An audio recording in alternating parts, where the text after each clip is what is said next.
시청자 여러분, 편안한 주말 보내고 계십니까? 5월 마지막 주 토요일 랭킹쇼 지금 시작하겠습니다. 이현종 문화일보 논설위원, 최영일 시사평론가, 류재화 변호사 나오셨습니다. 어서 오세요. 네, 안녕하세요. 네, 그럼 저희가 준비한 첫 번째 한 랭킹 지금 만나보시죠. 오늘의 첫 번째 한 랭킹은 이준석 대 이준석입니다.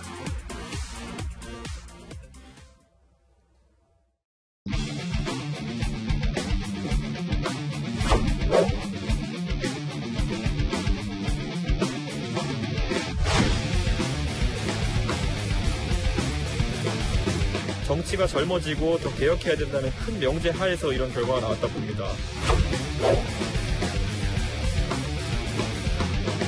무엇보다도 중요한 내년 정권 교체를 위한 리더십은 이 변화만으로는 안 된다. 그 무엇보다도 중요한 리더십은 전 통합의 리더십이라고 생각을 합니다. 누가 됐을 때 공산당 시기가 일어날 수 있는 사람은 선택하지 않아야 됩니다.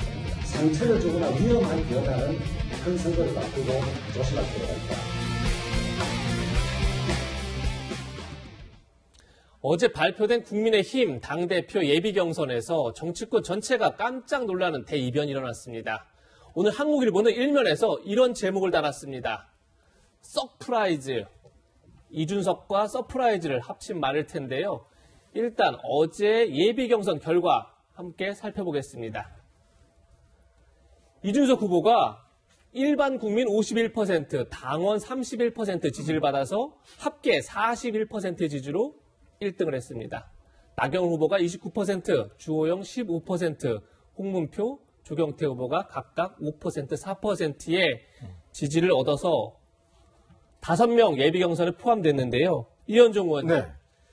이준석 후보와 나경원 후보의 격차가 12%포인트, 생각보다 상당히 큰 포인트다 이렇게 다 분석을 하던데 어제 결과 어떻게 보셨습니까? 좀 전에 이제 화면에 보시면 후보들 뒤에 백보드에 새로운 미래가 온다라는 문구가 있지 않습니까? 예.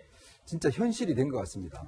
제가 볼 때는 거의 세대 혁명에 가까운 거의 그 혁명 수준의 저는 변화가 오고 있지 않는가 하는 생각이 드는데요.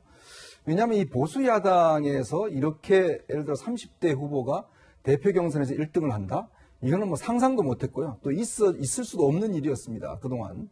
더군다나 지금 우리가 평론가들이 예측을 할 때는 국민 여론은 그래도 이준석 후보가 앞설지 모르겠지만 당심은 아닐 것이다라는 그런 견해가 있었거든요. 네. 근데 왜냐하면 특히 국민의힘 당원 이 규모 자체가 또 당원 분포가 주로 영남에 많이 치중돼 있습니다. 50% 이상이 영남 지역에 치중돼 있고 주로 이제 상당히 보수적인 50대 이상 이 지지를 이루고 있다 이렇게 평가를 하지 않습니까? 근데 이번 결과를 딱 뚜껑을 열어보니까 당심과 민심이 그렇게 큰 차이가 나지 않아요. 즉 동조 현상이 벌어지고 있는 거거든요.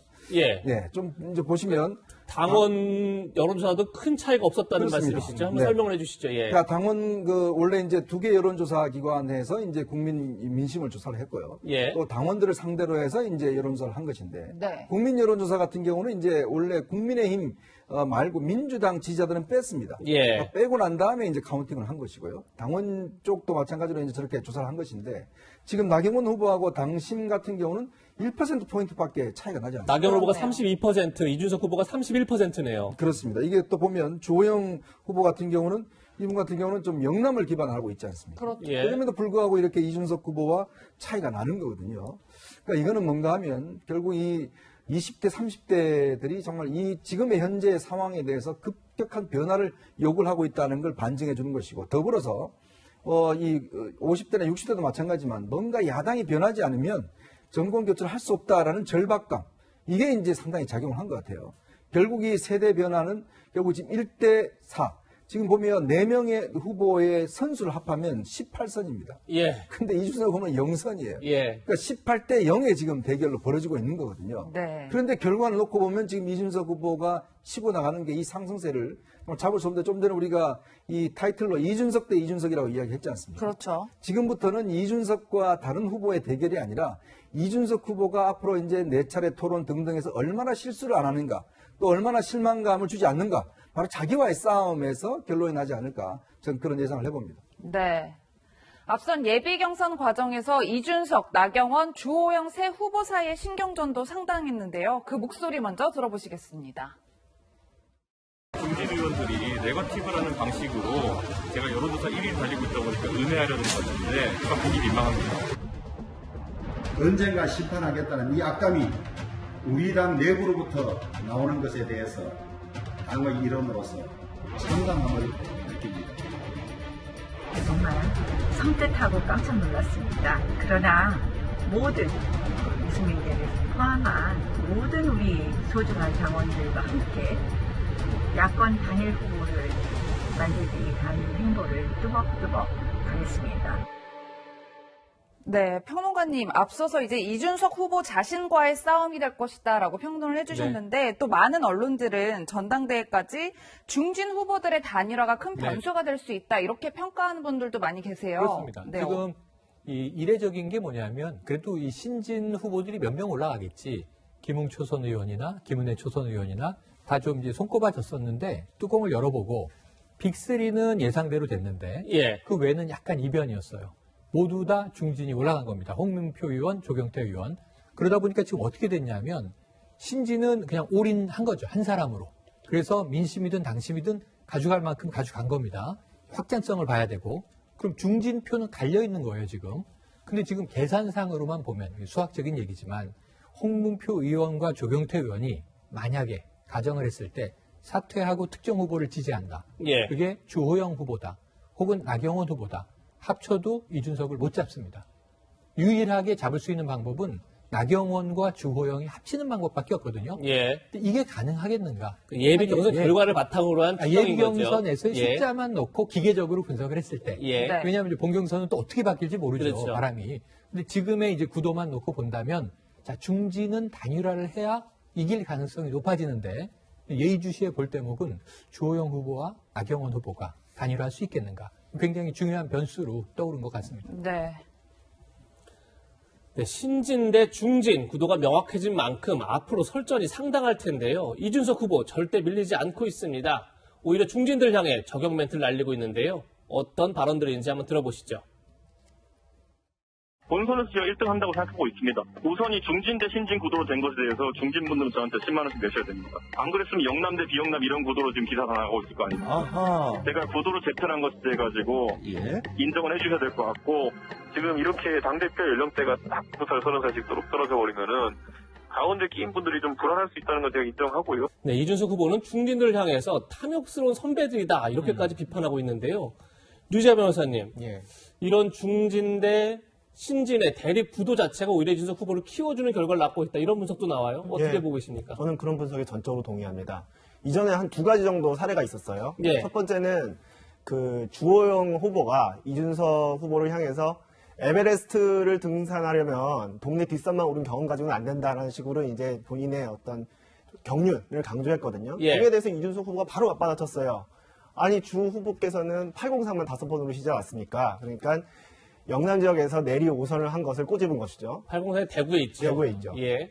그리고 이제 또 한편 나경원 후보 같은 경우에는 또 이준석 후보가 스포츠카라고 비유하면서 스포츠카로는 안 된다. 나는 구준율도 마다하지 않는 화물차 역할을 하겠다. 화물트럭 역할을 하겠다 했는데 이준석 후보가 바로 이제 반론을 한 것이 뭐냐면 나는 깨끗한 전기차다. 이런 식으로 본인의 어떤 참신함을 또 부각시켜 버렸거든요. 그러니까 중진 후보들이 그 이준석 후보를 누르려고 시도하다가 오히려 역공을 당하는 그런 일이 펼쳐져서 아 이준석 후보가 정치 그 10년 하더니 만만치가 않구나라는 인식을 오히려 심어줬고요. 그런데 지금 이제까지는 이제 예비 경선 아니었습니까? 예. 이제 본 경선으로 가야 됩니다. 본 경선 예비 경선은 지금 아까 우리가 지금 화면에서 봤듯이 일반 시민 여론조사뿐만 아니라 당원들까지 어떤 정권 교체 열망 혹은 뭐 대선 승리를 위해서 여러 가지 이제 전략적 선택을 한 것으로 보입니다. 그런데 그 국민의힘에 대한 파괴적인 혁신을 촉구하는 이런 국민과 당원의 목소리가 본경선에도 이어질지, 특히 본경선에서 큰 비중을 차지하는 당원 투표에서 이준석 후보가 어느 정도 득표를 하려면 예. 사실 국민의힘 당원들은 뭐냐면 이제까지는 이준석 후보 잘한다 했는데 혹시 다 송두리째 이게 뒤집어지는 거 아니야라는 불안감도 있거든요. 네. 그러니까 이제는 이제 중진 후보들에게 대해서 뭐 탐욕스러운 선배들이라는 말은 좀 삼가고 본인 스스로도 이제 통합의 리더십, 이준석과 이준석의 대결 아닙니까? 예. 이준석이 통합의 리더십을 보이는 한 단계 업그레이드된 그런 정치인으로서의 면모를 보여야 할 것 같습니다. 네. 예, 이제는 통합의 리더십이 필요하다 이런 얘기인데 실제 정치권에서는 이 후보가 돌풍을 일으키고 있지만 이준석의 리더십을 과연 믿을 수 있느냐 이런 얘기도 나옵니다. 원내 경험이 없다. 논쟁을 좋아하지만 주장이 너무 가벼운 것 아니냐 이런 얘기들인데 이현종 의원님 조금 전에도 이준석 대 이준석 제가 제목을 단 이유도 결국은 이준석 후보가 얼마나 안정적 리더십을 앞으로 보여주느냐가 이번 전당대회의 결과를 승부짓는 것 아니냐 이런 생각에서 이제 그렇게 제목을 달았는데 어떻게 이현정 의원님도 조금 전에 얘기하셨지만 결국 안정 리더십을 보여줄 수 있을까? 이게 숙제다. 이런 해석이 되는데 어떻게 보십니까? 그러니까 지금 이준석 후보를 향해서 지금 중진 의원들이 원내 경험이 없다 이렇게 이야기를 하는데 예. 근데 그 원내 경험이 많은 분들이 그동안 선거 4번이나 지셨나요? 그러니까 이렇게 국민의힘이 이렇게 지난 4.15 총선 때 참편하도록 만드셨나요? 그러니까 이런 질문에 지금 대답을 못하는 겁니다. 본인들 스스로가. 예. 더군다나 또 논쟁을 좋아하면 가볍다 이야기하셨는데 언제 논쟁에 그렇게 적극 참여를 해보셨는가요? 그러니까 정말 젊은 세대가 지금 거의 희망을 잃어가고 있지 않습니까? 지금 저는 이 구도가요. 단지 국민의힘 내의 구도는 아니라고 봅니다. 우리 전 사회적인 지금 논쟁의 구도예요.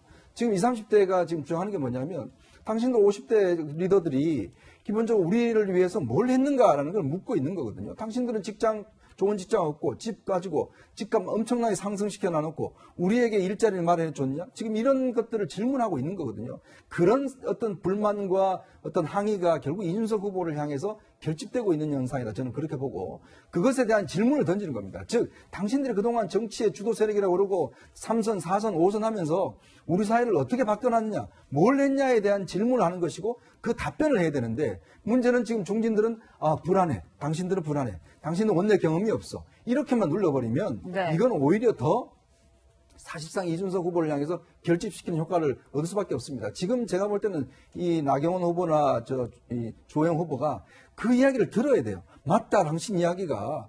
당신 이야기 공감한다. 이렇게 이야기를 들어가야 되는데 그게 아니라 그냥 싸우려고 그래요. 대결하려고 그러면 당신 무슨 계보하냐? 유승민 계보하냐? 이렇게 가버리니까 이게 구태정치처럼 보여지는 거거든요. 그러니까 결국 이런 구도 속에서는 그동안 정말 친이, 친박 뭐 이런 걸 너무나 봐왔던 국민들 입장에서는 실증을 낼 수밖에 없는 것인데 이제 문제는 이제 이 경선, 예비경선 끝났으니까 본경선이 있잖아요. 그렇다면 이제부터는 이준석이라는 인물에 집중할 겁니다. 과연 그러면 이준석 인물이 어떻게 앞으로 나갈 수 있는 지혜와 또 경륜과 또 통합의 능력을 갖고 있느냐. 그러니까 이준석 후보가 지금부터는 굉장히 겸손하고 또 이런 부분에 대해서 대안을 제시하는 이런 행보를 보인다고 한다면 저는 뭐 대표가 될 충분한 자격이 있지만 그러나 또 이 여러 가지 어떤 자기의 약점을 보인다고 이야기를 하면 네. 또 분위기는 순식간에 바뀔 수도 있다. 이런 이야기를 하고 싶습니다. 네. 그럼 지금부터는 당 밖의 반응도 살펴보겠습니다. 먼저 진중권 전 동양대 교수는 이렇게 이야기했습니다. 들어보시겠습니다. 이준석으로 세대 교체가 되면 그 당은 망해요. 이준석이 지금 안티페미코인을 탔잖아요. 정치적으로 올바르지 못한 거고. 뭐 사실 여성들의 참여가, 사회 참여가 늘어나는 것들, 그 다음에 양성평등 이런 것은 뭐 이거는 뭐 진보 보수를 떠나서 거스르면 안 되는 건데 그걸 거슬러가지고 계속 갈라치잖아요. 이른바 이대남들을 백래시를 이용을 해가지고 지금 자기 인지도를 좀 올려가고 있는데 이준석이 되면 이건 뭐 최악이거든요. 이준석이 되면 사실은 중도층과 뭐랄까 그 보수층의 연대가 깨지는 거거든요. 나경원 후보 같은 경우에는 안 보려고 하는 이런 부분에 있어서 저런 현실 감각 가지고 과연 당을 이끌 수 있을까 이런 우려가 좀 되는 상황이죠. 세대 교체가 안 됐다는 얘기잖아요. 언제적 나경원이냐. 그리고 지금 나와서 던지는 메시지도 황당하게 짝이 없고 자기 변명식이잖아요. 불행한 일이죠. 네, 평론가님 저희 함께 들으셨는데 일단 진정 교수는 이준석 후보가 당대표가 되면 당이 망한다고 이야기하고 있고 나경원 후보를 두고는 언제적 나경원이냐 네. 이런 이야기를 하고 있는데 어떻게 들으셨어요? 누가 돼도 망한다는 얘기잖아요. 이준석 후보가 되면 망하고 나경원 후보가 되면 이게 참 불행한 일이다. 이래도 안 되고 저래도 안 되고 그럼 주호영 후보를 지지하나? 그것도 분명히 아닌 것 같습니다. 예. 그래서 지금 진중권 교수는 전 동양대 교수는 지금 사실은 국민의힘에 아무런 이해관계가 없어요. 그러다 보니까 이제 비평을 날카롭게 하는 것으로 들을 만한 이야기이긴 해요. 그 실제로 지금 이준석 후보하고는 안티페미니즘 논쟁을 굉장히 온라인에서 공방을 이제 하고 와서 격렬하게 벌였죠. 우려하는 대목으로 보고 있을 겁니다. 그런데 그것을 이제 이준석 후보가 극복할 수 있을지도 또 지켜볼 대목이죠. 그래서 일단은 이제 후보들이 경합을 벌이는 과정에서는 진중권 교수의 이야기는 참고는 하되 저게 뭐 치명적인 어떤 결정타가 될 것 같지는 않다. 뭐랄까요? 좀 오히려 이 경선에 좀 흥을 돋궈주는 굉장히 좀 예리한 분석 이 정도로 받아들이면 될 것 같네요. 네. 예. 당 밖에서 누구보다 이번 전당대회에 관심을 갖고 지켜보는 사람이 있죠. 바로 홍준표 의원인데요. 홍준표 의원도 한마디 했습니다. 뭐라고 했을까요? 지난 원내대표 선거 때 말들이 많았지만 결국 탈당파와 잔류파의 대결 구도로 봤는데 결국 잔류파의 승리로 끝이 났다. 이번 당대표 선거도 바람이 불긴 하지만 아마도 이준석 바람을 얘기하는 거겠죠. 당내 선거이기 때문에 결국은 탈당파와 잔류파의 대결 구도로 흐를 가능성이 많다, 크다 이렇게 분석을 했습니다. 유재하 변호사님, 네. 이 얘기에 따르면 원내대표 선거 때 결국 잔류파였던 그 당을 탈당하지 않았던 김기현 원내대표가 당선된 것처럼 탈당했던 이준석 후보가 아니라 탈당하지 않았던 뭐 나경원 후보가 대가가 높다. 뭐 이렇게 지금 분석을 해야 될까요? 네. 제 생각에는 이 홍준표 의원의 메시지에는 두 가지가 담겨 있는 것 같습니다. 예. 하나는 뭐냐면 이거를 이제 명명 그대로 받아들이면 안 되고요. 예. 이걸 정치 문법 해독기에다가 이렇게 넣어서 해석을 해봐야 되는데 예, 해독을 해주시죠. 해독을 해보겠습니다. 제가 저의 개인적인 생각으로 해보겠습니다. 이번 당대표 선거 바람이 불긴 하지만 미프에 그칠 것이다. 이 얘기는 뭐냐면 이준석 후보가 선전했긴 했지만 본 경선에서는 되지는 않을 것이다라는 얘기예요. 예. 그럼 그 다음이 사실 저는 더 중요하다고 보는데 예. 탈당파와 잔류파의 대결 구도로 흐를 가능성이 큰데 결국 잔류파가 승리해 왔다. 이 얘기는 뭐냐면 탈당파는 누구냐면 주호영 후보를 가리킵니다. 잔류파는 나경원 후보를 가리키는 거죠. 지금 총의 관심사는 뭐냐면 본경선을 앞두고 주호영 후보와 나경원 후보가 단일화를 할 거냐 말 거냐. 한다면 누구로 할 것이냐거든요. 이미 어제 그 본경선 예비경선 결과 발표 나고부터 지금 주호영 후보 측과 나경원 후보 측은 지금 단일화를 어떻게 해야 되냐. 지금 그런 쪽으로 당원들의 압박을 굉장히 많이 받고 있을 거예요. 예. 이제 그런 상황에서 홍준표, 비록 당 밖의 인사이지만 국민의힘에 여전히 강한 영향력을 행사하고 있는 홍준표 의원이 어떤 입장을 취할 것인지가 다들 관심사였거든요. 그런 상황에서 지금 홍준표 의원이 제 개인적인 견해로는 예. 탈당파가 아닌 잔류파인 나경원 후보 쪽에 힘을 실어준 것으로 해석될 수 있는 얘기를 한 겁니다. 이준석 대 나경원 후보 얘기가 아니라 오히려 중진들의 단일화인 나경원 대 주호영 싸움에서 그렇습니다. 나경원 후보의 손을 들어준 거다. 예, 저는 그렇게 예. 해석을 하고 있는데요. 제 정치 네. 문법 해독기가 맞는지 틀린지 모르겠는데 저는 그렇게 해석해보는 것이 좀 이번 본경선을 보는데 하나의 관전 포인트일 것 같습니다. 예, 아주 네. 흥미로운 분석이었습니다. 그렇다면 국민의힘 전당대회가 관심을 모으면서 여당은 좌불안석이다 이런 분석도 나오고 있습니다. 여당 의원들의 반응 먼저 듣고 이야기 이어가겠습니다. 이준석 당대표가 되는 게 우리로서는 나쁠 거 하나도 없어요. 국민의힘 같은 경우는 극단적인 원심력이 작동해서 더군다나 또 밖에 윤석열 포스트를 해서 사실은 불안불안한 상태인데 이준석 당대표가 되면 국민의힘이 간데온데 없이 가뭇 없이 또 사라질 수도 있겠다 이런 생각이 들어요. 그래서 조심하시고 잘하세요. 사실은 이제 굉장히 부럽죠. 어떤 측면이 부럽냐면은 되게 역동적이에요. 그리고 왠지 좀 생기발랄하고 톡톡 튀는 그런 보는 즐거움이 있습니다. 근데 이제 한편으로는 이제 속도 좀 쓰린 측면도 있죠. 이준석 돌풍은 저는 이렇게 정말로 놀라면서 보고 있습니다. 한편에서 이렇게 부럽기도 하고요. 또 한편은 좀 무서운 현상이다 생각이 듭니다. 국민의힘이 갖고 있는 이미지 자체가 낡고 고루함의 상징이었었는데 새로운 변화가 만들어지는 모습 굉장히 지켜보고 있습니다. 네, 위원님 저희가 여당 의원들의 목소리 함께 들으셨는데 반응이 좀 엇갈리는 것 같긴 한데 저희가 어떻게 해석할 수 있을까요? 그래서 뭐 정청래 의원은 그동안 예측이 많이 틀려왔었기 때문에 별로 그렇게 저는 고려하지 않는다고 보고 지금 나머지 의원들의 지금 반응을 보면 저는 오히려 이 문제가 정말 민주당에게 큰 충격으로 가져갈 수가 있다. 왜냐하면 예전에 우리가 스마트폰이 처음 나왔을 때요. 그 삼성과 LG가 아주 대조적인 게 있었습니다. 그러니까 삼성 같은 경우는 그때 애플이 처음 나왔을 때 삼성은 이거 큰일 났다. 빨리 스마트폰을 만들어야 된다라고 해서 그 아주 집중적으로 해서 갤럭시 폰을 처음 만들어냈고 그때 LG 같은 경우는 무슨 소리냐? 스마트폰 곧 사라질 것이다. 그래서 계속 그 전화기를 옛날 전화기를 만들어냈어요. 근데 그 결과는 어떻게 됐죠? 지금 삼성은 세계적인 기업들 스마트폰 강자가 됐습니다. LG는 철수했습니다. 스마트폰 사업에서. 저는 바로 그 결과라고 봅니다. 지금 보면 결국 이 흐름 자체는 지금 민심이 사실은 정치인들이 보는 것보다 훨씬 더 부글부글 끓고 있다는 거예요. 지난 4.7 재보궐선거 보셨지 않습니까? 그걸 보고도 민주당은 조금 반성하는 것 같다가 지금 다 원점으로 돌아오고 있는 거거든요. 근데 그게 에너지가 없어지겠습니까? 여전히 살아있는 거거든요. 그렇다면 이 변화, 지금 야당에서 일어나고 이 변화를 지금 민주당은 이거는 내년 대선을 겨냥해서 본다면 정말 크게 지금 걱정하고 대비해야 될 그런 움직임인데, 곧 사라질 것이다, 곧 망할 것이다, 이렇게 이야기를 한다면 더 큰 변화가 올 수밖에 없습니다. 저는 그래서 이 변화를 주목하고 이 변화에 따라가지 않는 이상 지금 민주당도 계속된 저 586들의 기득권, 이걸 버리지 않으면요, 제가 볼 때는 다음 선거, 글쎄요, 상당히 좀 저는 어려울 거라 예상이 됩니다. 예, 정치권을 오래 취재하셨던 이현정 의원님의 개인적인 분석 들어봤습니다. 이제 앞으로 과연 본 경선이 어떻게 될지가 가장 큰 관심인데요. 룰이 달라집니다.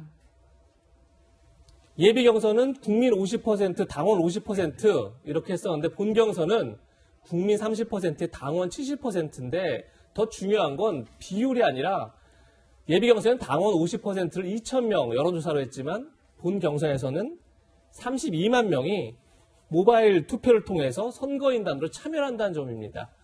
6월 7일, 8일 날 모바일 투표를 통해서 32만 명의 당원이 선거인단 투표를 하게 되고요. 네. 그리고 9일, 10일 날 일반 국민 여론조사를 하게 되고 11일 날 그 결과가 발표될 텐데 네. 최영일 평론가님, 네. 룰이 완전히 다르다고 볼 수 있을 텐데 이 다른 룰 속에서 이준석의 바람 계속 이어질까요? 그래도 우리가 봤던 것을 투영을 해야죠. 물론 이제 약 2주 남은 시간 동안에 어떤 돌발 변수가 있을 것인가는 아까 다 말씀하신 그 대목이에요.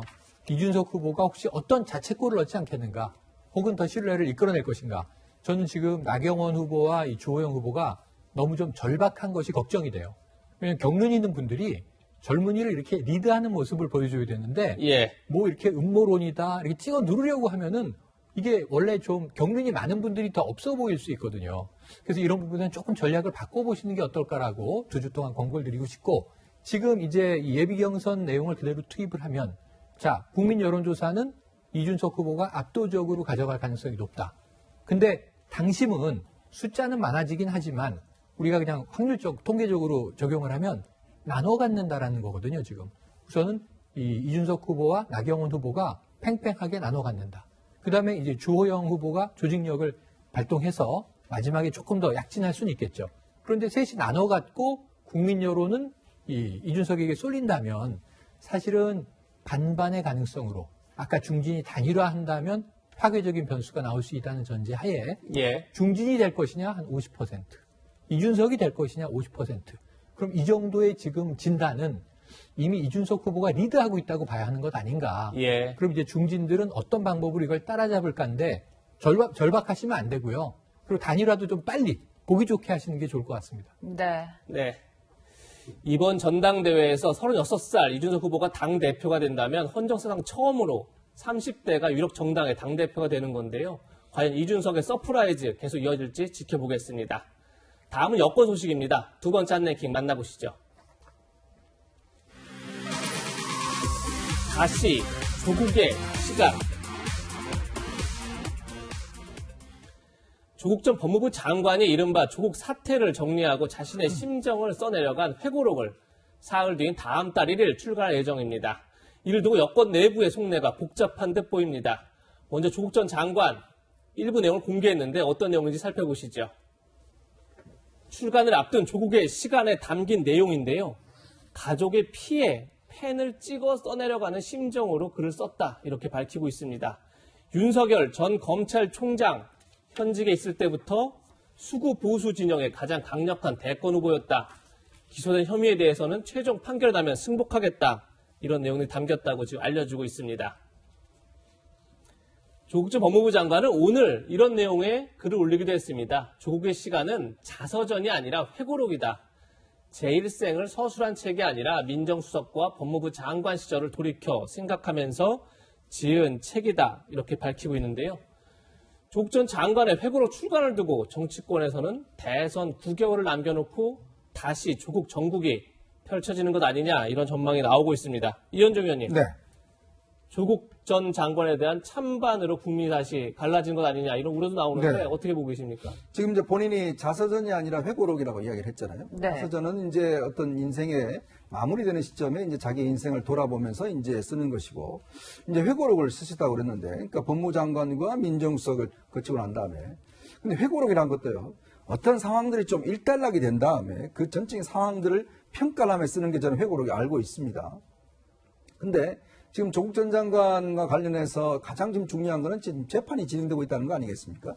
지금 부인 같은 경우는 1심에 징역 4년을 해서 2심에 지금 진행되고 있고요. 본인도 1심 재판이 지금 진행되고 있고, 지금 전체 12개 혐의와 관련된 재판들이 진행되고 있지 않습니까? 자기 가족들도 재판이 진행되고 있고, 저는 상식적이라면 이 재판이 끝난 다음에 정말 나는 그 결과가 나온 다음에 그 상황들을 되돌켜보면서 회고록 쓰는 게 저는 정상이라고 보는데, 문제는 지금 법정에서의 어떤 상황들이 여전히 다툼이 벌어지고 있는데 왜 이 시점에 회고록을 냈을까? 네. 라는 부분에 저는 집중할 수밖에 없다고 봅니다. 그건 뭐냐면 지금 민주당 내에서 여러 가지 지금 대선 후보들이 지금 조국 사태에 대해서 반성의 기류들이 흐르고 있어요.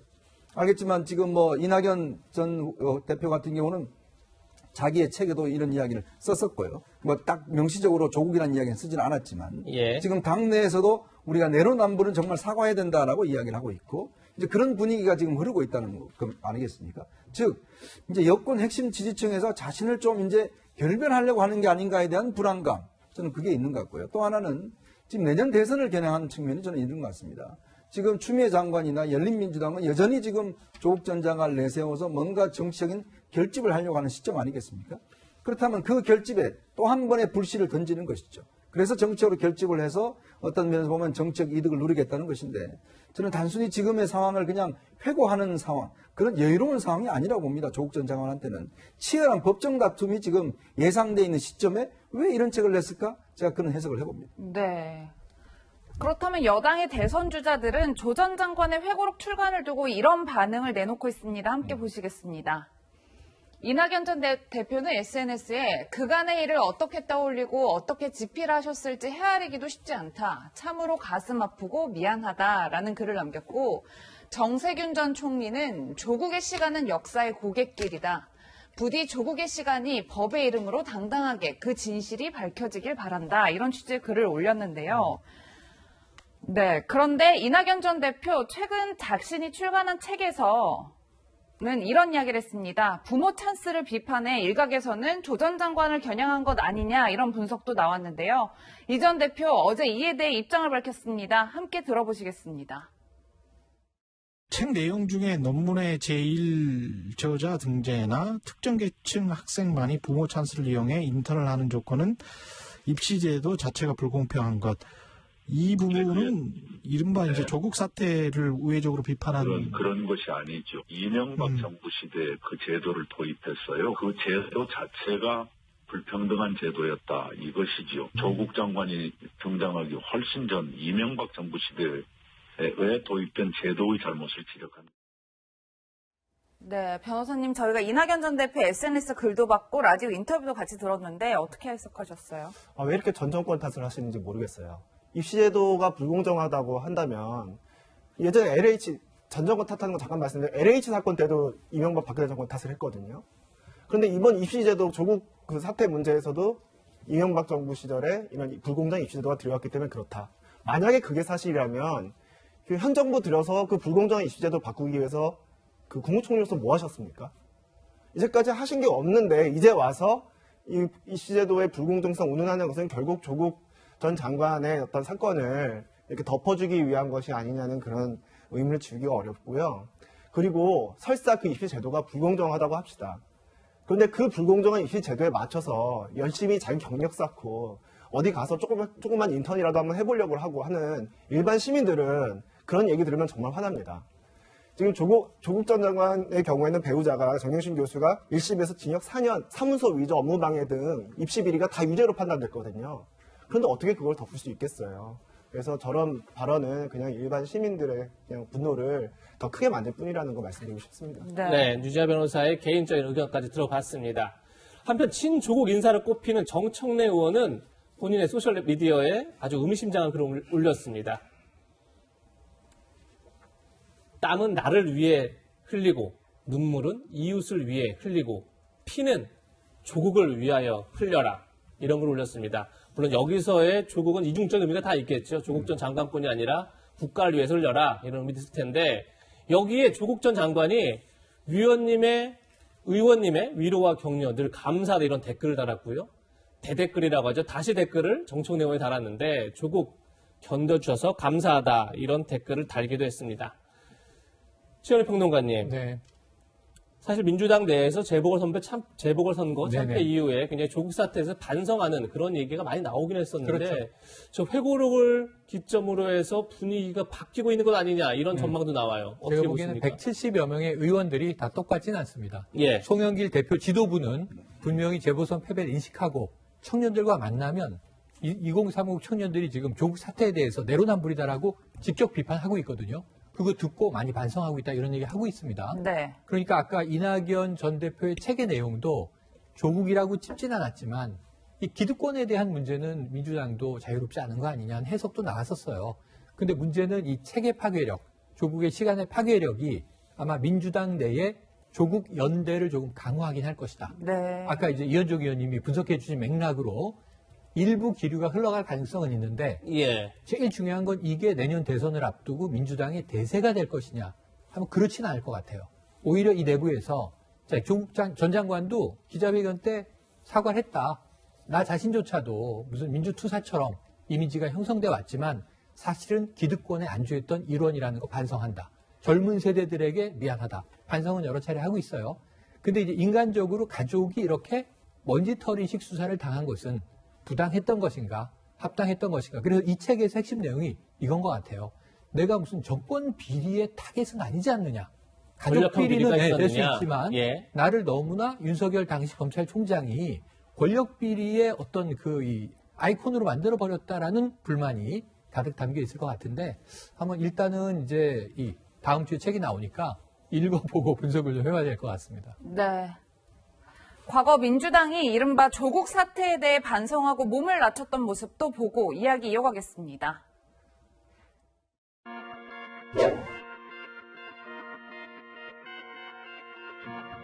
우리 당이 지향하는 가치, 공정과 정의입니다.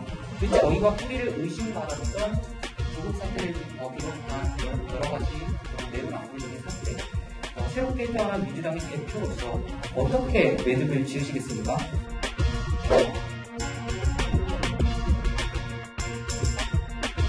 조국 전 장관에 대한 어떤 기대 수준은 있었는데 여러 가지 것들이 거기에 기대에 못 미쳤고 그래서 국민들하고 특히 젊은 층들한테 여러 가지 상처를 준 것은 안타깝게 생각합니다. 네. 조국 전 장관이 검찰개혁의 대명사라고 생각했습니다. 하지만 국민들이 분노하고 분열되며 오히려 검찰개혁의 당위성과 동력을 잃은 것은 아닌가 뒤돌아보고 반성합니다. 네, 영상 보셨는데 위원님 앞서서 왜 민주당이 좀 조 전 장관과 거리두기를 한다라는 평론을 그렇죠. 해주셨는데 이 조 장관의 회고록 출간으로서 민주당이 지도부의 스텝이 꼬였다 이런 분석들도 나오고 있어요. 그러니까 뭔가 빨리 이 늪에서 좀 빠져나와서 뭔가 새로운 이제 어떤 얘기를 해야 되는데 문제는 계속 지금 발목을 잡고 있는 거죠. 그러니까 이 책의 발간으로 해서 아마 당분간은 또 이 책이 화제가 될 겁니다. 저희들이 방송을 하듯이 계속 화제가 되고 나는 구매했어요. 지금 인터넷에 계속 올라오고 있거든요. 네. 그러니까 이렇게 되면 또 일부 당내 분위기와 당원들의 분위기는 또 걸려 쏠려갈 수밖에 없어요. 또 더군다나 경선을 앞두고 있지 않습니까? 그리고 또 이제 지금 추미애 장관도 지금 본인이 출마를 앞두고 있는 그런 상황이다 보니까 이런 게 이제 정치적인 어떤 파장과 또 정치적인 결집도 여기에 따라서 당 지도부가 아무리 노력한다 하더라도 결국 또 이렇게 장외에서 이렇게 해버리면 상당히 아마 앞으로 이 당이 이 상황을 뚝 뚫고 나가기는 굉장히 어렵지 않을까라는 생각이 듭니다. 네.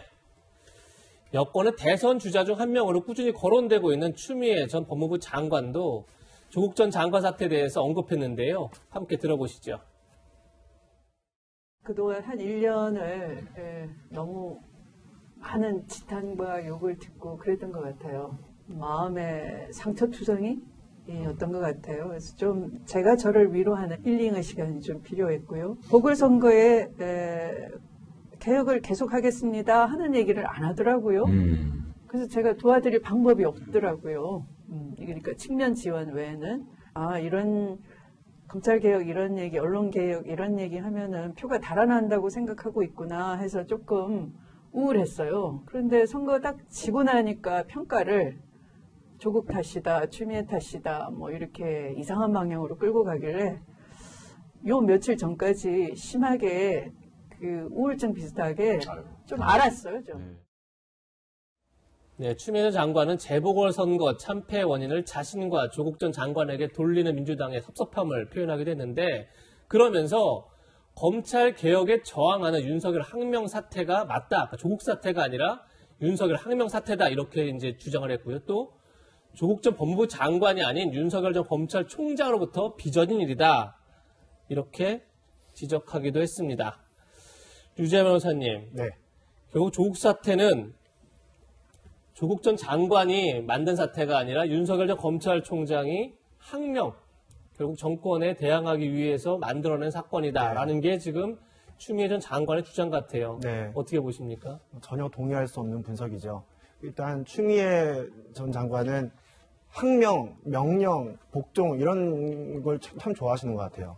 예전에 이제 윤석열 전 총장이 나와서 국회 나와서 검찰총장은 법무부 장관의 부하가 아니다라고 했는데 또 항명 사태라는 명을 어긴 사태라는 그런 표현을 쓰셨어요. 이 검찰청법 제8조에 따르면 법무부 장관은 구체적인 사건에 관해서는 검찰총장만을 지휘할 수 있다는 그 규정을 가지고 지금 항명 운운하시는 것 같은데, 그 규정은 검찰의 중립성, 독립성을 보장하면서도 민주적 통제가 가능하도록 하기 위해서 검찰총장이 방패막이가 되라는 그런 취지의 규정입니다. 그걸 가지고 검찰총장이 법무부 장관의 지휘 감독을 받아야 되는 부하처럼 취급하는 것은 잘못된 분석이고, 조국 사태의 본질은 크게 세 가지입니다. 간단하게 말씀드리면, 첫째, 문재인 정부의 초대 민정수석 그리고 검찰개혁의 상징인 조국 전 장관. 둘째, 이제까지 밝혀진 사실에 의하면 여러 자녀 입시 비리 등 본인이 내세운 가치와 상반되는 위선 내로남불 불공정의 상징이 된 조국 전 장관. 셋째, 2019년 8월 27일 조국 전 장관에 대한 검찰의 대대적인 압수수색 이후 서초동과 광화문에서 국민이 양분되고, 그리고 그 이후 인사파동, 온갖 어떤 검찰과 정권 사이의 갈등을 거쳐서 현재까지 이르는 대치 상태, 그리고 그 과정에서 윤석열 전 총장이라는 대선주자의 탄생.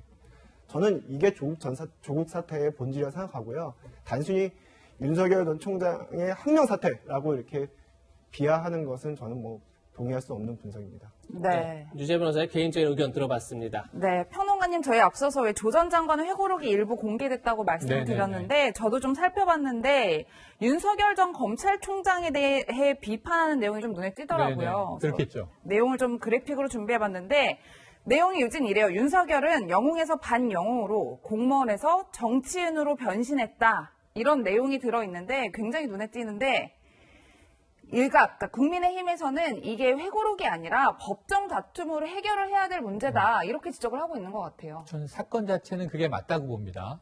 법학자이기도 하고 이전에 그렇게 밝혔어요. 법정에서 모든 것을 소명하고 자신의 결백을 밝히겠다. 근데 지금 이제 진행되는 상황에서 아마 다 쏟아내지 못한 말들에 대한 또 욕구가 있었던 것 같아요. 그런데 지금 그게 제일 큰 게 정치적인 영역으로 좀 보여지는 거예요. 네. 그러니까 뭐냐면 이제 조국 전 장관 입장에 이제 한번 감정이입을 해보면, 나는 이렇게 온 가족이, 딸이 병원에 취업을 해도 이게 안 된다고 난리, 또 아들의 문제도 이게 지금 최강욱 의원이 지금 소송 중이지 않습니까? 그런데 예를 들면 이렇게 보니까 나를 이렇게 탈탈 털었던 윤석열 전 총장은 지금 야권의 대권 후보 1위를 달리고 있는데, 사실은 그 주변을 보면은 장모의 사기 의혹도 있는 거고, 부인의 무슨 또 도이치모터스 주가 조작 의혹도 있는 거고, 여러 가지 문제들이 있는데 저 사람은 왜 안 털고 대권 주자지? 나는 왜 이렇게 지금 인생 밑바닥이 돼 있는 거지? 라는 주관적인 자괴감이 있을 것 같아요. 그래서 저는 한번 책을 읽어보고 이것이 어느 정도 주관적이고 어느 정도 객관적인지, 지금 국민의힘은 국민 기만극이다 이렇게 출판을 비판했는데 그 안에 만약에 확인된 거짓이 담겨 있다면 이것도 법적 문제가 될 여지는 있다고 봅니다. 네. 그럼 이번에는 윤석열 전 검찰총장 얘기를 이어갈까 하는데요. 저희 세 번째 한 랭킹 지금 만나보시죠. 오늘 준비한 저희의 세 번째 한 랭킹은 윤석열의 시간은입니다.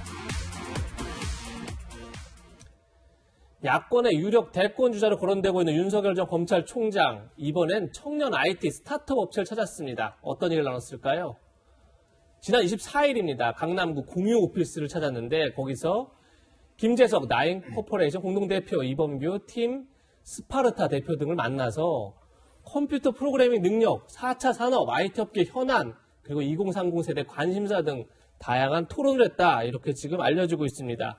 이현주 의원님, 이 행보 어떻게 해석해야 될까요? 그 지금 이제 윤 총장이 이제 뭐 지난번엔 반도체 서울대 반도체 연구소에 갔다가 이번에 이제 청년 IT 기업 대표들을 만난 것 같아요. 예. 이번에 최근에 보면 블록체인 기술을 이용해서 보면 이제 뭐 가상화폐도 나오고 있고 새로운 지금 여러 가지 사업들이 나오고 있지 않습니까? 블록체인이라는 게 뭐 암호화 기술을 통해서 이렇게 어떤 그 이 암호를 보안을 유지하는 이런 상황에서 새로운 기술들이 많이 개발되는 것인데요. 네. 아무래도 이제 우리 미래, 앞으로의 미래는 결국 저는 이런 청년들의 스타트업 기업에 달려있다 봅니다. 지금 보면 우리나라 기업들 중에서 유니콘 기업이 많이 나타나고 있고요. 또 이런 청년들의 어떤 스타트업을 통해서 정말 세계를 진출하는 기업들이 많거든요. 바로 이게 이제 우리 미래 세대의 먹거리다. 반도체와 더불어서. 아마 그런 부분에 이제 본인이 이제 직접적으로 좀 알고 싶어 하고 좀 대화를 나누고 싶어 하는 이제 그런 측면인 것 같습니다. 그렇다면 지난번에 노동 문제, 남북 문제 뭐 등등의 이제 전문가들 만나왔지 않습니까? 예. 반도체 이제 이번에 스타트업. 저는 더 이제 이 물밑 행보가 마무리되어 가는 국면이 아닌가 하는 거 싶어요. 즉, 현안 문제, 과거사 문제에서부터 시작을 해서 즉 미래 문제까지 두루 이제 어떤 거쳤다라면 이제는 본인이 본격적으로 나와서 국민들에게 뭔가 비전을 이야기해야 되는 그 단계로 접어드는 것이 아닌가 그렇게 해석하고 있습니다. 네, 실제로 평론가님 윤 전 총장이 이제 퇴임한 이후에 네. 알려진 행보가 이번이 이제 6번째라고 해요. 그렇습니다. 그래서 저희가 그래픽에도 제목을 반공개 행보라고 지어봤는데, 네네. 그러니까 일정을 소화하고 이후에 언론에 그렇죠, 공개를 그렇죠. 하는 형식인데. 평론가님은 윤 전 총장의 이런 행보 그리고 공개하는 형식 어떻게 평가하세요? 이게 명확한 메시지가 있죠. 다만 이제 실시간으로 공개하지 않는 것은 본인이 공식적으로 정치 선언을 한 대권 주자는 아니고 아직은 저는 준비 중입니다라고 하는 것을 알리고 있는 건데 네. 어쨌든 지나간 이후에 이것을 공개한다고 하는 것은 자신을 지지하는 대중들에게 저는 지금 이러한 과정을 밟고 있습니다라는 걸 알려주는 서비스예요. 이건 정보 제공이기 때문에 매우 중요한 건데 처음에 100세가 넘은 철학자 김영석 교수, 이 연세대 명예교수를 만나서 제가 정치라는 게 옳겠습니까? 그 네 마음에 달려있다. 이런 선문답을 하고 나서 굉장히 다양한 분야를 만나는 거죠. 노동계, 외교 전문가, 그리고 나서 이제 중소기업을 비롯해서 경제 분야로 들어가기 시작합니다. 그렇죠. 바로 직전에는 이제 이 반도체 공동연구소 서울대를 방문했고요. 그리고 이번에는 이제 스타트업인데 스타트업 2030에는 어떤 비전이 담겨 있는 거냐면 초보적인 코딩 교육도 받았다는 거예요. 네. 그리고 나서 여기는 또 암호화폐 문제 등이 지금 있습니다. 그러니까 이제 젊은이들이 이 일자리가 없어진 시대, 어떤 돈을 벌 수 있는 비전이 없어진 시대에 어떻게 재테크를 해야 할까라는 것에 대해서 정부는 강하게 사실은 투기다라고 우려하고 있는 대목에 대해서 나는 이것이 무엇인지 좀 들여다보고 있다라는 메시지 자체가 혹시 우리의 결을 이해해주는 후보인가? 이런 메시지를 줄 수 있는 아주 좋은 전략인 거죠. 그래서 제가 보기에는 이건 지금 뭐 훌륭한 전략을 구사하고 있는데 조만간 실시간으로 시간 동조화되지 않으면 그다음에 요즘에는 생방송 좋아하거든요.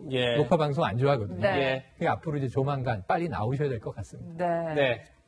저희가 이번 주제를 윤석열의 시간 이렇게 제목을 단 것도 윤 전 총장 일정이 공개되면서 결국 공식적인 정치 행보를 조만간 시작하지 않겠느냐 이런 전망이 많이 나오고 있기 때문입니다.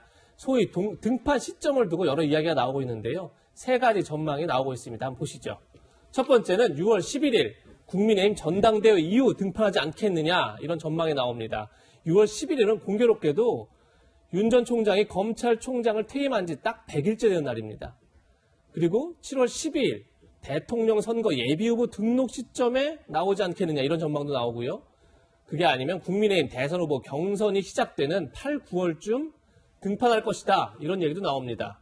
이현종 의원님. 세 개의 지금 등판 시점이나 전망이 있는데 저 좀 동의하시는 게 있습니까? 뭐 제가 윤 총장이 아니기 때문에 정확히 어딘지는 모르겠지만 제 입장에서 보면 지금까지는 축적의 시간이었다고 저는 봅니다. 뭔가 본인이 검사로서 이제 보다는 이제 정치인으로서 뭔가 내부적 축적의 시간을 더 본다면 이제 본격적으로 이제 검증의 시간이 올 겁니다. 이 검증의 시간이 지나가면 그때부터는 본격적인 대선 후보의 시간이 올 겁니다. 그렇다면 그리고 검증의 시간을 어떤 면에서 보면 이제 본인 입장에서 보면 너무 검증의 시간이 길어지면 예. 자칫하면 이게 이제 예전에 김대엽 파일이나 뭐 드루킹이나 등등 같이 여기에 휩쓸릴 수 있는데 만약 이것 또한 너무 또 늦게 나와버리면 어떤 의문이 생기냐면 뭔가 두려워하는 거 아닌가? 검증을 두려워하는 거 이런 이제 지금 이런 이야기 나올 수 있고 왜 당당하게 나오지 못하는가? 이런 이제 비판론이 있을 수가 있어요. 지금까지는 국민들이 이제 축적하는 시간이라고 봐줬지만 너무 이게 길어져 버리면 자칫 뭔가 문제가 있는 거 아닌가? 이런 이제 의심들이 쌓이기 시작을 하거든요. 네. 그러면서 그게 아마 여야 내부에서 다 공격이 시작될 겁니다. 그렇다고 본다면 저는 6월 달에 등판하는 것이 맞다라고 보여져요. 즉, 그때부터는 본인이 당당하게 검증의 시간을 지나가야 된다. 즉, 검증의 시간을 지나가서 그걸 겪어내야지만이 제가 볼 때는 대선 후보가 된다. 물론 뭐 여러 가지 이제 뭐 거짓도 있을 수가 있고 진실도 있을 수가 있는데 그걸 지나지 않으면 사실 대권 후보가 되기 어렵기 때문에 저는 이걸 피해서는 안 된다는 생각입니다. 네. 이번에는 야권에서 또 다른 대선 주자로 거론되고 있는 최재형 감사원장 얘기를 해볼까 합니다. 서울중앙지검이 월성 원전 1호기 경제성 평가 조작 의혹을 감사한 최재형 원장에 대해 수사를 착수했다. 이런 소식이 전해지고 있습니다. 중앙지검에서 월성 1호기 조기 폐쇄 의결을 유일하게 반대한 조성진 경성대 교수, 당시 한수원 비상일 이사였는데 최근 2차례 참고인 조사를 했다는 겁니다. 그리고 또 이성윤 지검장 명의로 경성대 총장에게 감사원 조사 자료, 한수원 이사회 자료 등을 공식적으로 요청했다. 이런 소식이 전해지고 있습니다. 유재하 변호사님, 네. 지금 일각에서는 결국은 최재형 원장에 대한 정권 차원의 보복 수사가 시작된 것 아니냐 이런 전망도 나오고 또 한편에서는 환경단체가 고발을 했으니 검찰이 수사하는 건 당연한 수순이다. 이런 얘기도 나오고요. 굉장히 엇갈리는 건데 변호사님 볼 때는 어떻게 보십니까? 우리 형사소송법상에는 일단 고소고발이 있으면 수사를 해야 합니다. 수사 개시의 요건이고요. 예. 그래서 일단 수사를 하는데 다만 그 고소나 고발한 내용 그 자체만으로 봐도 범죄가 성립되지 않는다고 봤을 때는 그냥 각하해버리는 거고요. 이거를 수사해봤을 때 범죄가 성립될 수는 있겠다 싶으면 수사를 진행하는 거예요. 지금 최재형 감사원장도 뭐 법 위에 있는 사람이 아니기 때문에 당연히 고소고발이 있으면 형사소송법에 따라서 이제 수사를 받아야 되는 입장인 것이고 제가 알기로 어느 시민단체가 최재형 감사원장을 상대로 직권남용이라든가 강요죄 그리고 허위공문서 작성죄 이런 걸로 이제 고발을 했다고 알고 있는데 예. 그에 관해서 지금 뭐 2차례 전화 조사를 하고 중앙지검에서 감사원 조사 자료와 한수원 이사회 자료를 요청한 것은 어쨌든 최소한의 어떤 사실관계 파악을 하기 위해서 필요한 조치로 보입니다. 다만 지금 최근에 지금 월성 원전 1호기 그 조기 폐쇄, 그 경제성 평가 의혹, 그 조작 의혹 사건과 관련해서 대전지검이 대검에다가 백운교 전 산업부 장관, 최희봉 전 산업정책비서관, 그리고 정재훈 한국수력원자력 사장을 기소하겠다라고 이렇게 결재를 올린 상태인데 지금 조남관 차장이 그걸 지금 다음 검찰총장이 임명되면은 결정을 해라라고 해서 지금 보류한 상태거든요. 예. 이렇게 지금 원전 수사가 지금 진척되지 않고 있는 상황이고 네. 또 다른 하나는 뭐냐면 최근에 이제 정의화전 국회의장이 최재형 전 감사원장을 추대하는 공부 모임을 만들고 있다는 기사가 났었어요. 예. 이런 여러 가지 상황을 조합해 봤을 때 충분히 지금 이 최재형 감사원장에 대한 수사 개시가 단순히 수사 개시가 아니라 부상하고 있는 대권 주자에 대한 보복적 수사라고 평가를 해볼 수도 있겠죠. 네. 그렇다면 과거 최재형 감사원장의 발언부터 먼저 듣고 이야기 나누겠습니다. 감사 저항이 굉장히 많은 감사였습니다. 국회감사 요구 이후에 산업부 공무원들이 관계 자료를 거의 모두 삭제했습니다. 그것을 복구하는 데도 시간이 걸렸고 감사 저항이 이렇게 감사 저항이 심한 감사는 제가 재임한 동안에 처음 있는 겁니다. 자료 삭제는 물론이고 와서 사실대로 얘기 안 합니다.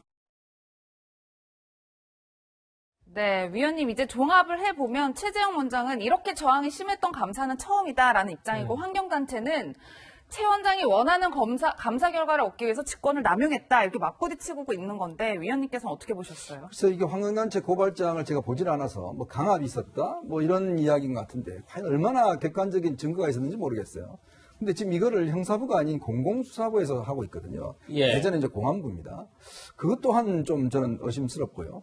또 이걸 지금 이 대검에서 이 원래 본안 자체에 대해서는 계속 수사를 미루고 있고 형사처벌을 미루고 있는 상황에서 왜 최재형 감사원장은 이렇게 수사를 할까? 이 부분에 대한 의문이 있는 거죠. 최근에 뭐 여러 가지 최재형 감사원장에 대한 이야기가 나왔지만 저는 오히려 이 수사 자체는 결국 최재형 감사원장 검찰이 자기 스스로의 모순에 빠질 수도 있다. 그렇기 때문에 아마 이 수사는 제가 볼 때 더 확대하거나 이게 정말 뭐 명백한 증거가 있으면 모르겠지만 그렇지 않다고 한다면 오히려 검찰이 궁지에 몰릴 가능성도 이제 있다고 생각이 됩니다. 네. 예, 최재형 원장에 대한 수사도 앞으로 지켜보겠습니다.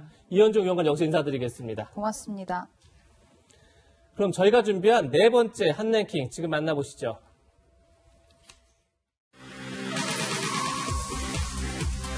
부실급식 폭로입니다.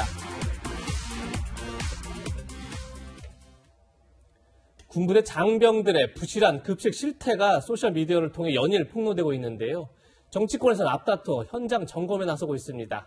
그제 송영길 민주당 대표도 현장을 찾았는데 그 영상 보고 이야기 이어가겠습니다.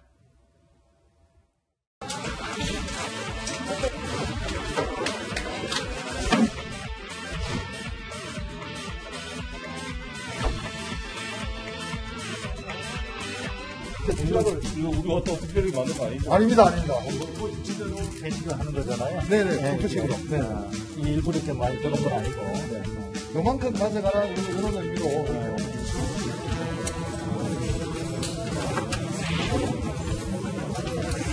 우리 아들들이 군 생활하는 데 있어서 고등학생들보다 더 고도한 급식비로 하루에 2,130원의 급식 예산을 가지고 있다는 사실에 대해서 너무나 죄송하고 그동안 국회와 입헌 기재부가 뭐 했는지 자괴감이 듭니다. 이에 대한 대상점을 명확히 제기하겠다는 말씀을 드리겠습니다. 네, 하정대 채널A 선임기자 나오셨는데요. 조금 전 영상을 같이 보셨는데 송영길 대표가 방문했을 때는 고기에 쌈도 나오고 굉장히 급식이 잘 나왔어요. 그러다 보니까 누리꾼들이 이거 보여주기식 아니냐 이런 비판도 나오는데 어떻게 보셨습니까? 사실 아마 송영길 대표가 안 가고 웬만하면 그냥 민간인만 가더라도 부모만 왔어도 아마 저렇게 나올 겁니다. 저게 이제 가장 큰 문제가 사실은 얼마나 뭐 음식이 좀 달라졌느냐, 뭐가 뭐 평소에 주던 걸 안 줬느냐 이런 문제가 아니고 예. 사실 어느 경우에 특별한 경우에 제대로 병사들한테 음식이 제대로 전달이 안 된다 하는 건데 저기서 봐야 되는 게 나온 음식을 봤어야 되는 게 아니고 제대로 지급되는 예산이 급식에 쓰였는지 그리고 그 부대장은 과연 누군가가 그 돈을 빼먹지는 않았는지 그리고 그것들이 모든 병사들한테 제대로 잘 균분하게 배식이 됐는지 이런 것들을 봤어야 되는데 마지막 그냥 몇몇 직접 나오는 거 거기에서 하루만 이제 각자 떠먹는 것만 보여준다면은 그거에 언제든지 가더라도 저렇게 잘 나올 거라고 생각합니다. 짚어야 될 것을 제대로 짚지 않고 나왔다 이렇게 저는 생각합니다. 예, 예산이 제대로 쓰였는지 균등하게 배분됐는지를 봐야 하는데 그것을 제대로 못 봤다 이런 지적이었습니다. 예. 네, 평론가님 실제로 이번뿐만 아니라 지난 26일에 야당 의원들에게 공개한 네, 네. 그 삼겹살이 가득 찼던 식판도 맞습니다. 지금 같이 논란이 되고 있는 거잖아요. 네, 그렇습니다. 그러니까 지금 비교를 해보면 저렇게만 나오면 부실기 급식이라고 고발했던 이제 일부 병사들의 이야기는 다 거짓말이 돼버리는 거잖아요. 저렇게 잘 나오고 있는데 뭐가 부실이야?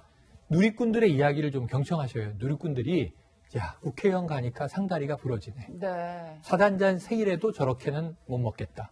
이게 현실이라면 이 괴리의 차이를 사실 보는 우리도 느껴지잖아요. 새로운 메뉴를 만들진 않았다 하더라도 신경 쓰면 저렇게 훌륭하게도 될 수 있는 건데 신경을 안 쓰니까 그럼 우리가 부실급식이라고 봤던 것처럼 예. 가슴 아픈 식단이 나왔던 것 아닌가? 그럼 저렇게 할 수 있었으면 왜 부실 식단이 나왔냐고요. 그 문제를 해결하기 위한 데 중점을 둬야지 물론 안심시키려는 심리적인 이제 효과는 이해가 돼요. 군대에 워낙 그 가족들을 보낸 분들이 부모님이 많이 계시니까 걱정하지 마세요라는 차원으로는 이해가 되는데 그 중요한 건 문제를 파헤쳐서 없도록 만드는 게 국회의원들이 해주셔야 될 대목이지 전시행정에 뭐 이렇게 나서는 것이 중요한 문제는 아닌 것 같습니다. 예. 네. 부실 급식 사진이 계속 공개되는 상황에서 또 부실급식 논란이 터졌습니다.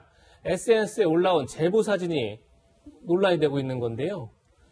음식통에 놓인 삼겹볶음이 바닥을 드러냈고 한 두세 명 정도가 먹을 수 있는 그 양이 남아있는 그런 상황에서 이 적은 양을 16명이 나눠 먹어라 이렇게 얘기를 했다는 고발인데요. 하정대 선임 기자. 예. 그건 어떤 내용인 거죠?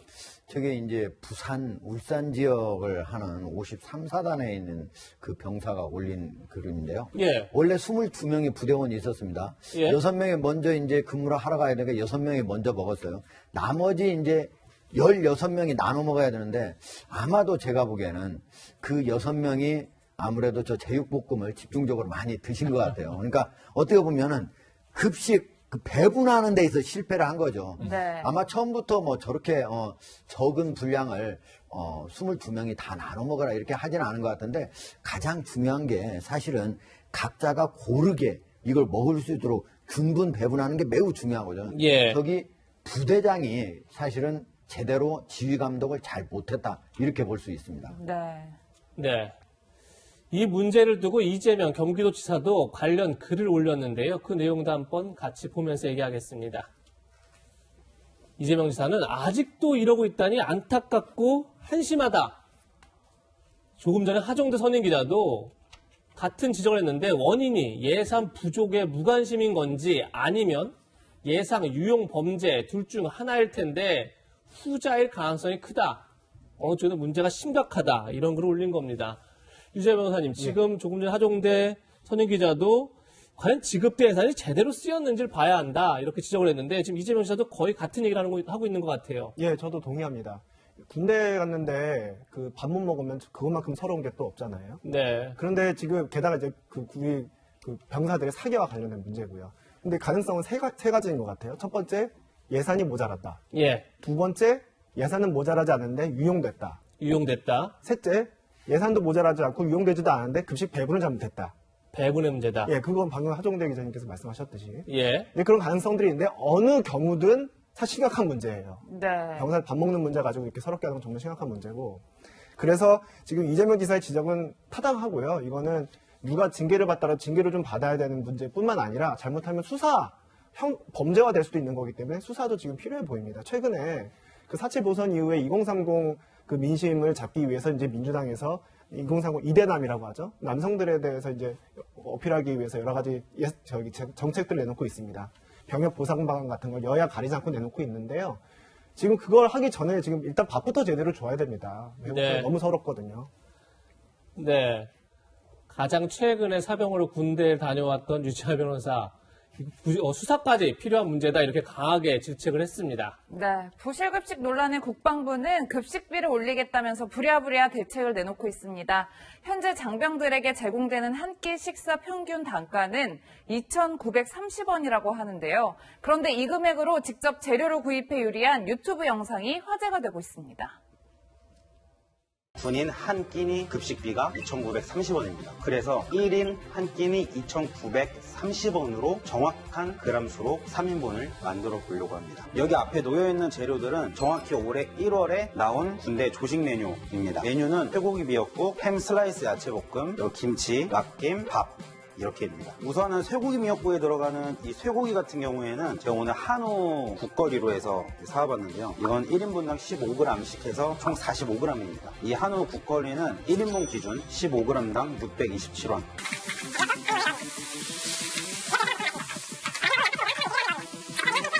이렇게 해서 군대 조식 메뉴 3인분을 3개 도시락에 나눠서 가득 담아봤습니다. 네, 뉴스에 나왔던 것처럼 부실 식단처럼 비어있거나 이런 거는 보기 힘들죠. 정량에 맞게만 이렇게만 주면 부실 식단 논란은 없지 않을까 싶습니다.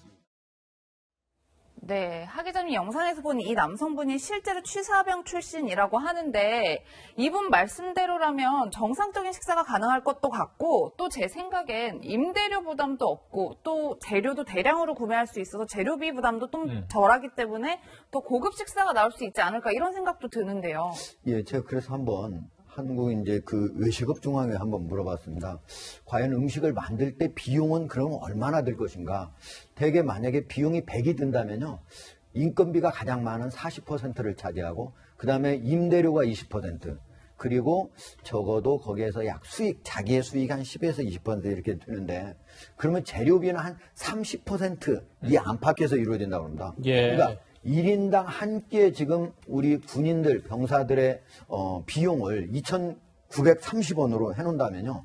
적어도 10,000원짜리의 식사를 할 수 있는 거예요. 시중에서 충분히.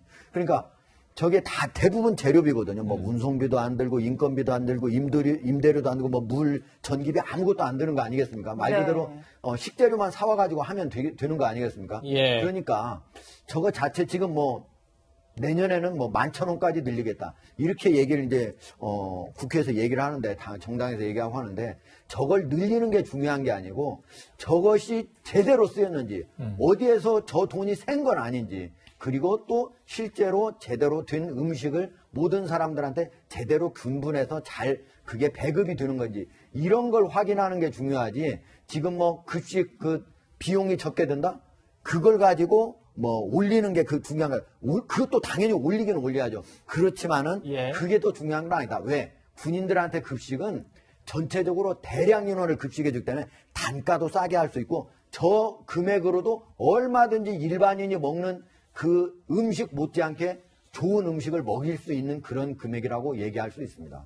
네, 국방부에서는 민간 조리원을 늘리는 방안을 검토하고 있다고 하는데요. 민간 조리원을 늘리는 게 부실급식에 대한 근본적 해결책이 될지 의문이란 지적도 나오고 있습니다. 보다 근본적인 대책이 필요하지 않나 싶습니다. 그럼 오늘의 마지막 한 랭킹 만나보시겠습니다. 오늘의 한 랭킹, BTS를 삭제한 이유입니다. 유명 미국 시트콤 프렌즈의 원년 멤버들이 다시 모인 특별편에 우리나라 그룹 방탄소년단이 등장했습니다. 그런데 BTS 출연 장면이 중국에선 삭제됐다고 하는데요. 우선 어떤 영상인지 보시고 이야기 나눠보겠습니다. My mom bought me the DVDs of the whole series when I was in elementary school. Friends really had a big hand in teaching me English, and the show really taught me the things about life and true friendship. We're the friends!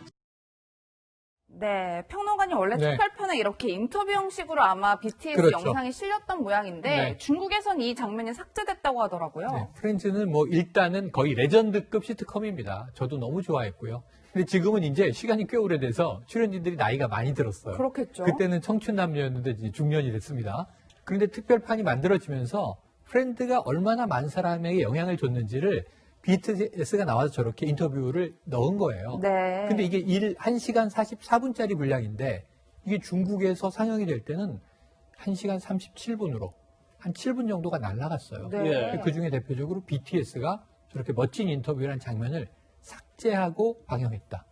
왜? 지금 이 의문이 확산되고 있는 상황입니다. 네. 아마도 삭제된 이유, 이 발언 때문이 아닌가 싶은데요. 이 발언 한번 듣고 이야기 이어가겠습니다. As this year marks the 70th anniversary of the Korean War, we will always remember the history of pain that our two nations shared together and the sacrifices of countless men and women. 당시 한국 전쟁을 두고 한 발언이 중국의 심기를 건드린 거 아니냐 이런 지적이 나오고 있는데 이것 때문에 삭제됐는지 정확히 알 수 없지만 하준 선임 기자 중국 특파원을 하셨으니까 내용을 잘 아시잖아요. 어떻게 보십니까? 그렇다고 봐야죠. 왜냐하면 이제 작년 10월에 있었던 일이잖아요. 벤플리트 상 탔을 때 사실은 우리가 들어보면 이게 왜 중국인들의 심기를 불편하게 했을까 이렇게 생각해요. 예를 들면 한미 양국이 공유하는 고난의 역사와 수많은 희생을 기억할 것. 이게 과연 중국인들이 분노할 일인가? 그럼에도 불구하고 중국에서는 이게 중국을 그리고 중국인을 모욕한 사건이다. 그래서 루화 사건이라고 그러거든요. 중국을 모욕한 사건. 이렇게 불러가지고 사실 이제 BTS에 대한 많은 반감이 있는데 제가 한번 중국 사이트에 들어가서 봤어요. 이거를 볼 수 없는 건 아니에요. 다른 데 가면 앱으로 하면은 13초 분량도 제가 찾아볼 수는 있는데 문제는 이제 중국에서 가장 많이 볼 수 있는 그런 사이트 이 세 군데에서 이거를 제공을 했는데 거기에서는 삭제된 것만 나갔다는 거죠. 근데 이런 것들이 중국에서는 사실은 중국을 모욕하거나 아니면 중국을 혐오하는 그런 발언을 한 인기인, 뭐 정치인, 여러 학자, 심지어 학자까지도 만약에 반중학자다 그러면 중국을 못 들게 한다든가 아니면 이런 것들이 나가게 되면 이제 연예인 같은 경우는 인기가 높아져서 돈을 벌게 되는 거잖아요. 그걸 못하게 하는 그런 일환으로서 삭제를 하는 거죠. 네. 그럼에도 불구하고 이 BTS의 인기는 햄버거로 이어지고 있습니다. 한 햄버거 프랜차이즈가 BTS 세트를 내놓은 건데요. 하종대 국장님, 전 세계 아미들이 이 햄버거를 먹기 위해서 매장을 찾고 있다고요? 예. 저게 이제 26일 날 첫 10여 개국에서 시범 출시이고 27일에는 50여 개국에서 출시가 됐다는데요. 우리나라도 모두 금방 매진됐는데 전 세계 대부분의 국가에서 매진이 됐다고 그럽니다. 저게 아마도 이제 한국에서 한국 맥도날드에서 이제 저 개발한 식품이라고 그래요. 그래서 전 세계에서 과연 얼마나 인기가 있을까 했는데 저렇게 매진이 됐는데 서비스할 때는 한글 티셔츠를 입은 매장 직원들이 서비스를 했다고 그럽니다. 네. 그리고 음악은 최근에 나온 그 BTS의 버터라고 하는 음악이 배경음악으로 나오기도 했다고 그럽니다. 네. 조금 전에 얘기했지만 최영일 평론가님, 한글이 적힌 티셔츠를 입은 직원들이 전 세계에 있다. BTS가 진짜 국위 선양을 제대로 한다 이런 얘기도 있는 것 같아요. 아니, 아미들을 만나보면요. 예. 한국 사람을 만나면 너무 반가워해요. BTS의 나라에서 오신 분이죠. 영국에서 혹은 중동에서 이 BTS 팬들을 만난 사람들은 한국인을 너무 반겨하고 한국말로 인사를 한다는 거예요. 심지어 BTS 이야기를 한국말로도 하고. 예. 그래서 지금 이 지난번에 중동 팔레스타인에서 여러 가지 미얀마에서 또 이제 군부 쿠데타 이런 상황에서 한글로 적어서 아미들이 굉장히 전 세계에 SNS를 통해서 우리 좀 도와주십시오 하는 인도적인 이야기도 많이 하고 제가 보기엔 BTS는 이제 그냥 뮤지션이 아니고 글로벌 평화의 전도사다. 한글, 한류에 대한 전도사인 건 말할 것도 없고요. 그래서 지금 이 버터 나오고 있는데 지금 영국에서도 차트 3위에 랭크됐거든요. 네. 아마 이제 다음 주에 조만간 또 빌보드 차트 발표될 텐데 한번 지난해 다이너마이트 같은 파괴력을 기대해 봅니다. 네. 연예계 소식까지 짚어봤습니다. 세 분과는 여기서 인사드리겠습니다. 고맙습니다. 감사합니다. 네, 저희는 60초 광고 뒤에 돌아오겠습니다. 코로나19 백신 접종이 접종 시작 석 달 만에 전체 인구 대비 10%를 넘어섰습니다. 지금부터 접종 속도가 중요할 텐데요. 백신 부작용에 대한 우려가 가장 큰 걸림돌로 지목되고 있습니다. 지금이야말로 정부가 신뢰 리더십을 발휘할 때가 아닌가 싶습니다. 저희는 다음 주 토요일 더욱 풍성한 내용으로 찾아뵙겠습니다. 네, 시청해주신 여러분 고맙습니다.